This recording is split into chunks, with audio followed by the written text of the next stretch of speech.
my meets, everyone. I hope that everyone's doing well. Today we're going to be making an amulet for protection to hang in our homes. You can do that. You can put it wherever you want. Mine's going to be going over, it's going to be replacing the sachets that I have above my doors. And I'm going to be using these horseshoe pentagrams that I found at Hobby Lobby. I discussed it in my charms, talisman, and amulets video that was previous to this. So today we're going to be making the amulet, and we're just going to enchant these to protect my home and property. So this is going to be a really super simple spell to do, because we're just going to take these and I'm going to draw on a symbol that I feel is protective, which is a pentacle. So, and I'm just going to draw that on the back, and then we're going to enchant that, and then we'll hang these up. And I'm going to also enchant these to be charged by the sun and the moon. And when you do that, you're just going to state that in your enchantment when you're enchanting it, that it will be charged by the sun and the moon. That way it is continuously being charged, and I don't have to pull it down every month and put intention into it, because it's going to have that energy coming from those specific areas. So I also have this one, which I have not enchanted yet, but it is a pentacle in itself, so that in itself is protective. But I am going to go ahead and turn it into an amulet for protection, as this sits in my living room as well. And so how I'm going to do this is I just have a marker. You're going to need your item of whatever it is you're going to be using. It can be anything. Amulets do not have to have does not have to be in a pinnacle form. It does not have to be in any form. It can be any item that you are choosing to enchant for that purpose. So these I just found. I found them at Hobby Lobby. I liked them, and they had, the meanings.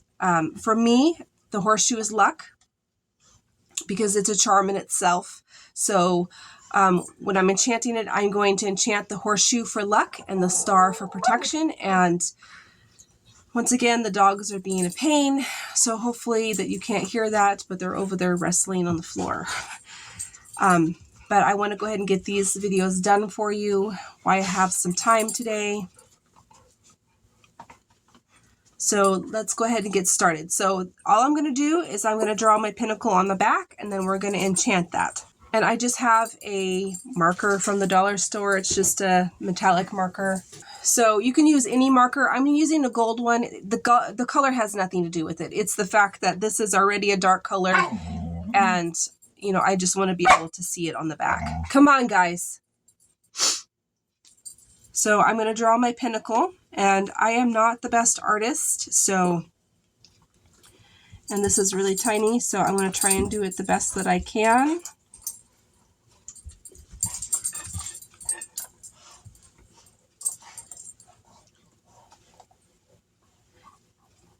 And I'm just going to draw a pinnacle in a couple areas.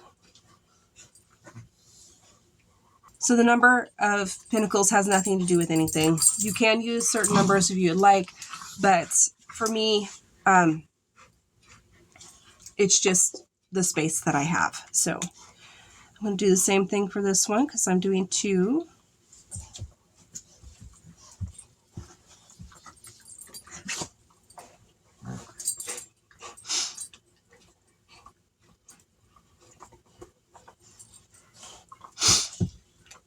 And I'm also going to do it on the back of this one as well.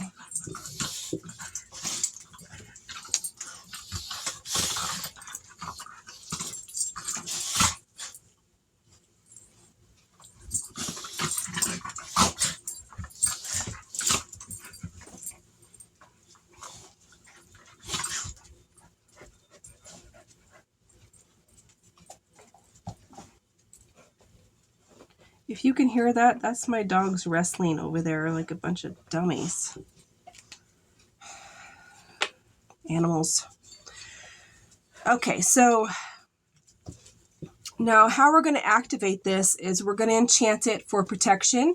And also these ones I want to bring in that luck factor. So I'm going to do an enchantment on the star for protection. And then I'm going to use the charm of good luck for the horseshoe as well. So we're going to go ahead and enchant that. You can enchant it however you want.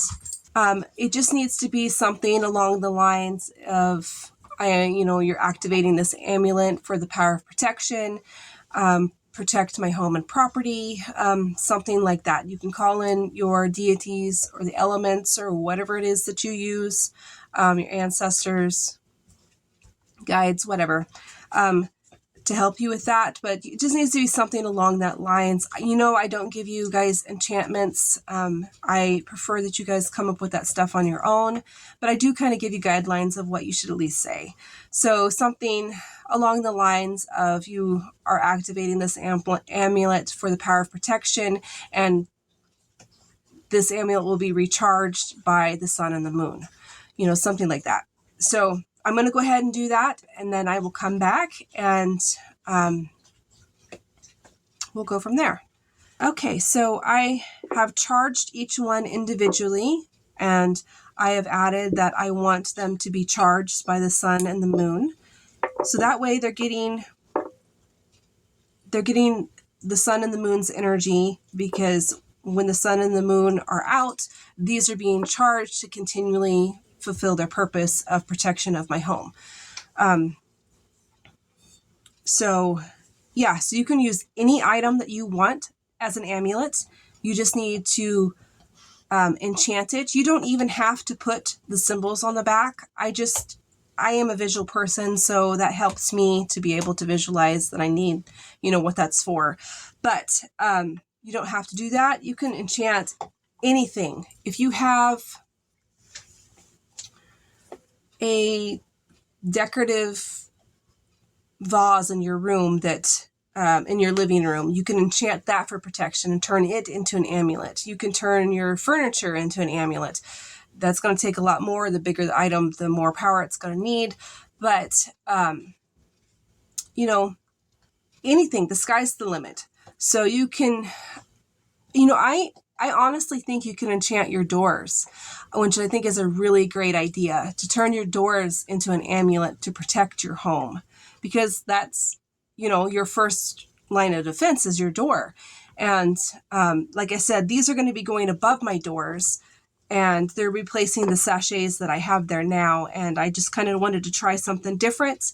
And I'm adding the fact that these are going to be charged by the sun and the moon on their own, so I don't have to put my own energy into them every month and take them down, because that's just a pain in the ass.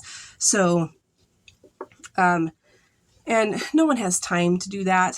So I think that's a good way of getting around that. So I just wanted to go ahead and share this with you, and I will see you guys next time. Blessed be.